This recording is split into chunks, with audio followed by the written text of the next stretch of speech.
bilang mga mananampalataya, nakikita yung ating gawa sa pamamagitan ng pananampalatayang tinanggap. But the path of the just is like the shining sun that shines ever brighter unto the perfect day.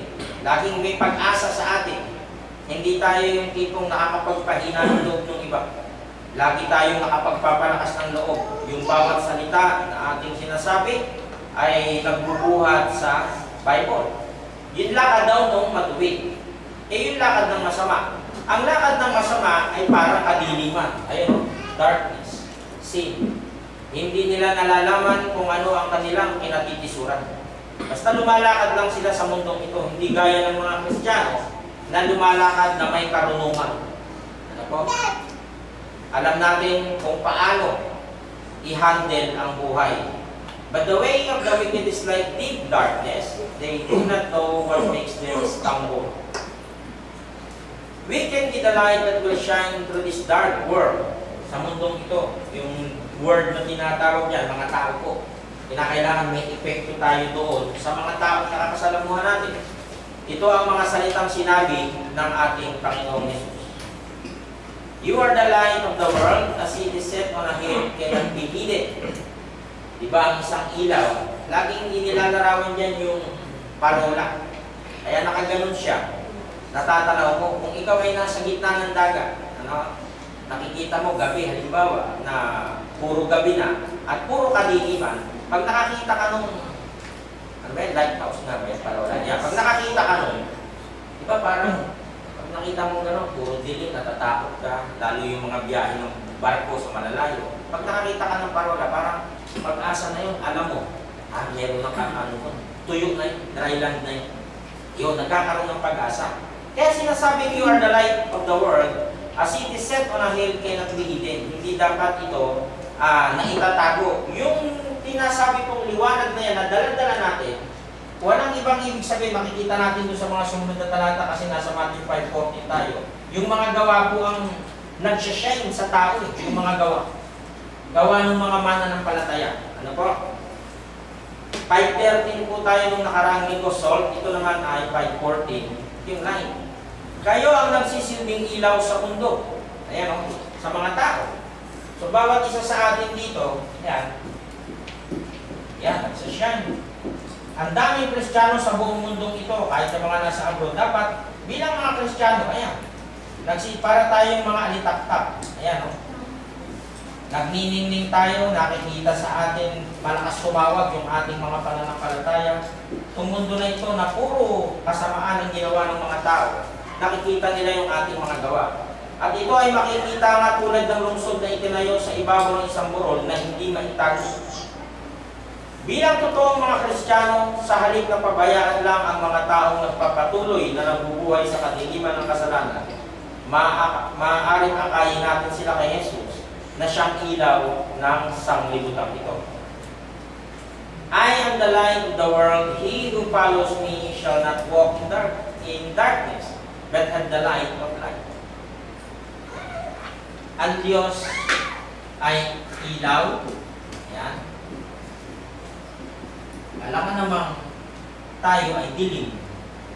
Eh dahil tagasunod niya tayo, syempre light. Ano po? Kaya nga, siya yung ilaw ng mundong ito. He who follows me shall not walk in darkness, but have the light of life. Nang ipanganak mo ang ating Panginoong Yesus, di ba nakalagay doon? Bila ko lang naalala.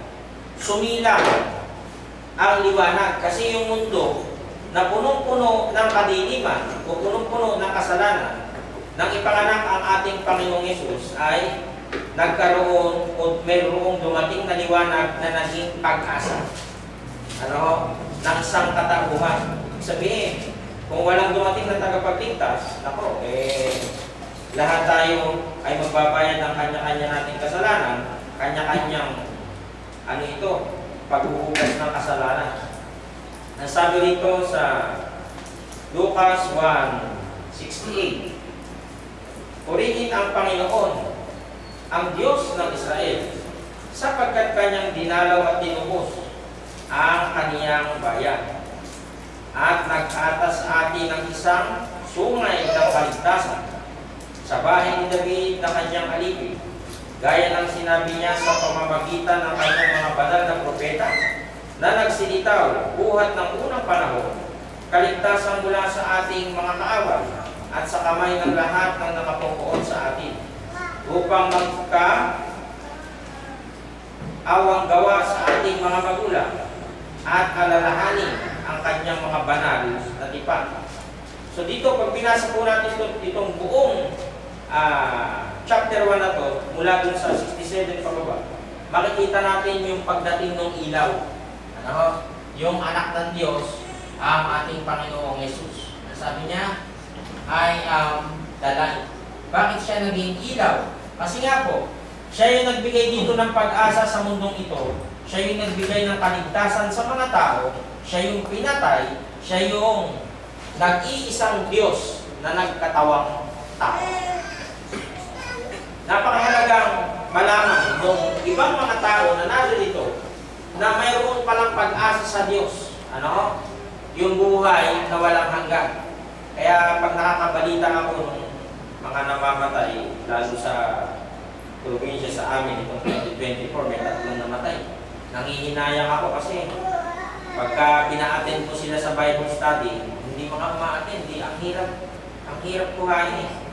Hindi mo alam paano sila kukuhain, paano mo sila papa-attend din sa mga Bible study, anong usapan. Ang hirap ipa-attend.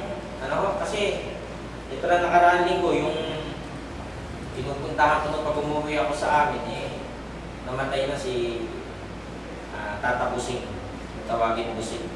Nakakaawa kasi, yun nga, naaalala ko, di man lang nahatak, di man lang nadala sa paglilingkod sa Diyos. Nakakalungkot isipin, pagkatapos ng kamatayan, ano na hinihintay ng tao? Babasahan ka na ng sakdal ng Diyos pagdating ng panahon. Kaya nakakalungkot na parang may kulang, hindi mo siya na-invite, hindi mo siya nayaya sa paglilingkod. Ganito ang mission na nakaatang kay Apostol Pablo. Hinikayat niya, dinala sa ilaw ang mga hintil. Tayo po yun. Sa Acts 26:18, pinagkamatayan niya yung Ebanghelyo na yan. Bakit pa sila pinahirapan? Dahil sa kakapangaral ng Ebanghelyo. Tayo, malaya naman tayo ngayon makakapangaral. Nandiyan ang social media. Ano po? Pwedeng magamit. Acts, mga gawa 26:18, upang idilat mo ang kanilang mga mata. Bakit hindi ba nakakakita? Nakakita sila actually. Kaso bakit ididilat yung mata? Hindi nila nakikita ito.